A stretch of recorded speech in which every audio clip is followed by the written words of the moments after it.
Hey there, movie lovers. Welcome back to Rocky Watches Movies. Today we're beaming up for a journey through the 1986 sci-fi adventure Star Trek IV: The Voyage Home.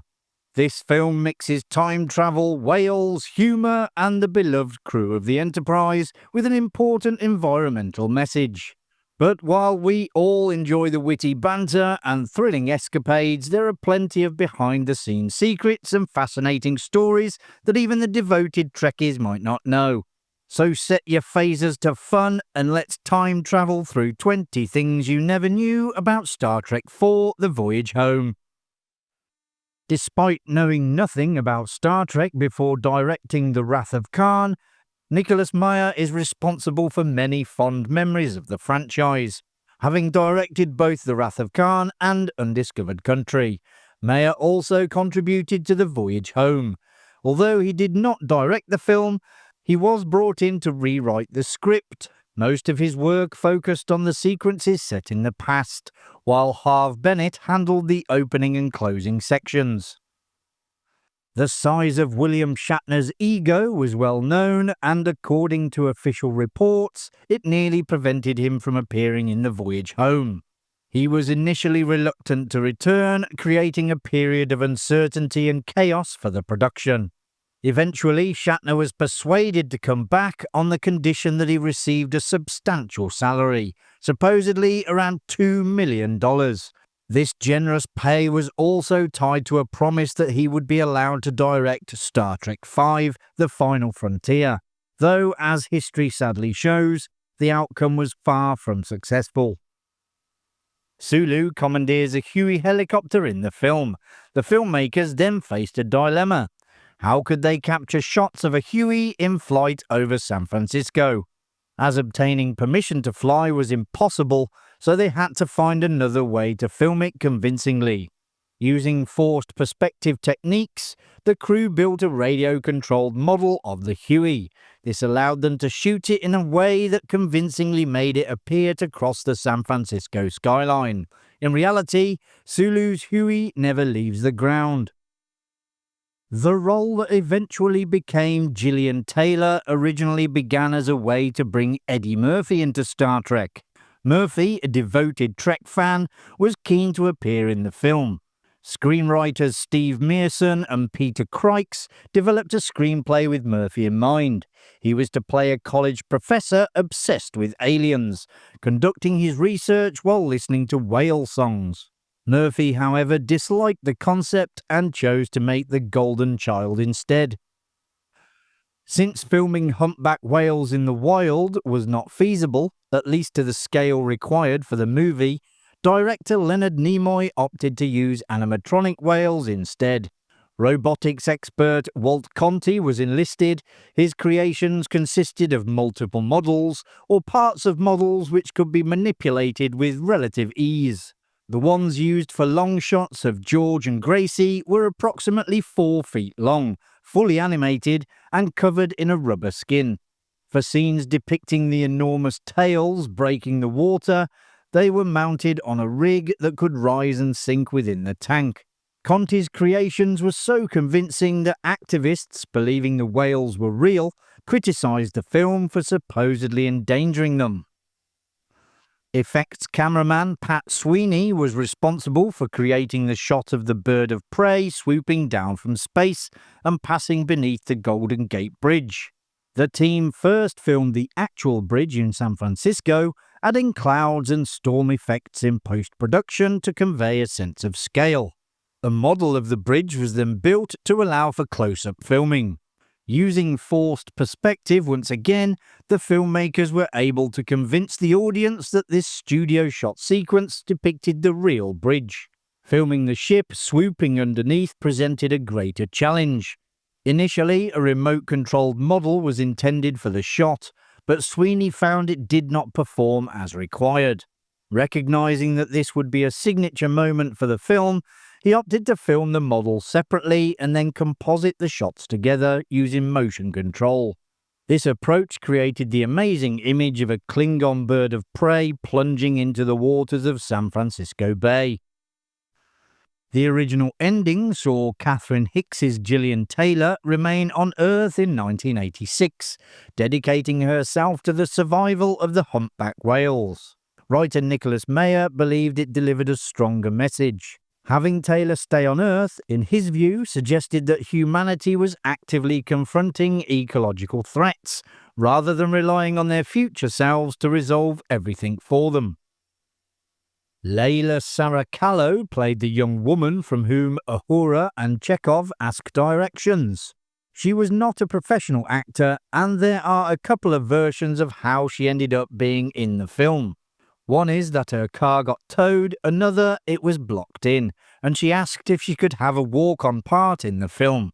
The thing is, extras must only be used for non-speaking roles, and Sarakallo's addition of lines briefly caused a minor headache for the crew, who had to track her down and induct her into the Actors Guild so her dialogue could remain in the film. One of the ships affected by the whale probe signal is the USS Yorktown. The Yorktown was originally the name of Gene Roddenberry's starship in the pilot for Star Trek, The Cage. The captain of the Yorktown was portrayed by Vijay Amritraj, who at the time was a professional tennis player. Born in Madras, India, he had achieved considerable success, reaching the quarter-finals at both Wimbledon and the US Open. During the scripting process, George Takei pitched an idea to Harve Bennett. The film establishes that Sulu was born in San Francisco, which sets up a chance encounter with an ancestor.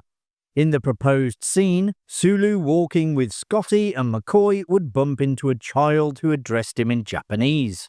However, the filmmakers encountered a problem with the chosen child actor. He was not a hardened professional and his mother was present on set, which made him extremely nervous. As a result, the footage that was captured was considered unusable. As part of the film's marketing, promotional materials were redesigned to make the connection to Star Trek less obvious. The producers wanted to avoid the kind of clash that had hurt Star Trek III: The Search for Spock financially. The title was rearranged. Instead of Star Trek IV: The Voyage Home, it was promoted as The Voyage Home: Star Trek IV. The gamble paid off. Until the release of the new Star Trek in 2009, it was the highest-grossing film in the franchise. The film also managed to stay within budget, making it a far greater long-term success.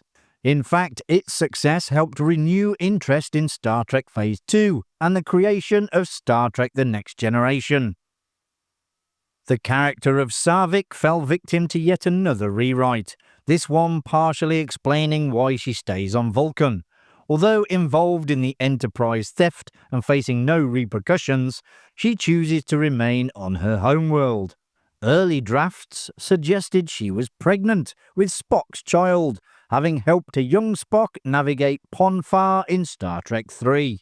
True to Trek style, this was never made explicit on screen.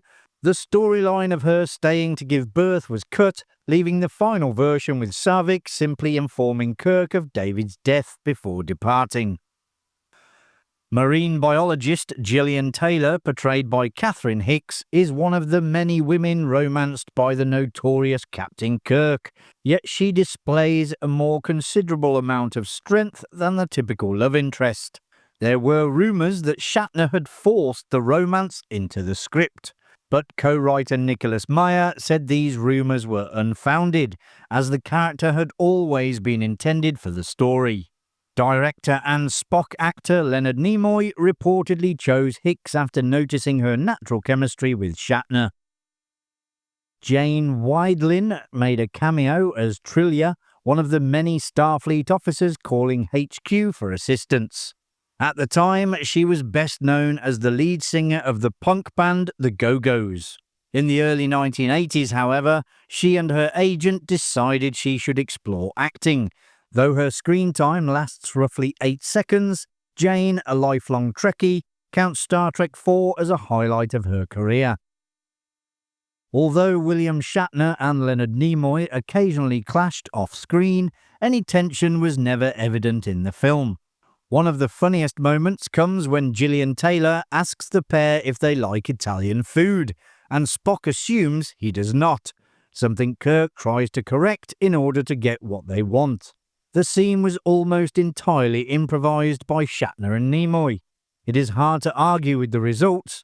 The scene is both genuinely funny and endearingly charming, much of which can be credited to the duo's undeniable on-screen chemistry. Majel Barrett Roddenberry appears as Commander Christine Chapel. She is stationed at Starfleet headquarters and can be seen on comms. She had been absent from Star Trek II and III, explaining that Gene Roddenberry had not been involved in those films. She later said that she was glad to be involved at all, as Chapel had never been a particularly popular character among fans or the crew. The scene in which Spock delivers the Vulcan nerve pinch to a punk blasting obnoxious music, played by associate producer Kirk Thatcher, is one of the film's most memorable moments. Interestingly, it has led some to speculate that Star Trek might, in a playful sense, belong in the Marvel Cinematic Universe. Thatcher also made a cameo as a similar character in Spider-Man: Homecoming, complete with a boombox on his shoulder. It's amusing to imagine that it could be the same character, which would imply that Kirk and the crew's adventures exist within the MCU. During a scene in which Scotty and Dr. McCoy visit a glass company to provide the specifications for durable 1-inch thick glass, the plant manager allows Scotty to use his computer to input the formula. The computer in question is an Apple Macintosh Plus. The crew had originally planned to use a Commodore Amiga, a popular computer of the era. However, Commodore reportedly declined to be involved with the film and refused to provide an Amiga for the production. At the 59th Academy Awards, Star Trek IV was nominated in 4 categories: Best Cinematography, Best Sound, Best Effects, Sound Effects Editing, and Best Music Original Score. However, another emerging sci-fi blockbuster would prove stiff competition for the sequel, Aliens. Star Trek came away empty-handed, while Aliens took 2 statues home. The Voyage Home is a film that criticises whaling, a stance that resonated strongly given the cruelty of the practice. This message also found an audience in the Soviet Union, as the film was the first Star Trek movie to be screened there. Harve Bennett, who served as producer and co-writer, attended a screening in the Soviet Union organised by the World Wildlife Fund. Bennett remarked that he was amazed to see the Russian audiences enjoyed the film just as much as American viewers. And there you have it, folks. You now know a little bit more about Star Trek IV: The Voyage Home. If you enjoyed the video, which I presume you did as you got this far, hit that like button and subscribe so you don't miss any future videos coming to Rocky Watches Movies. Thanks for watching. I'll see you in the next one. Bye for now.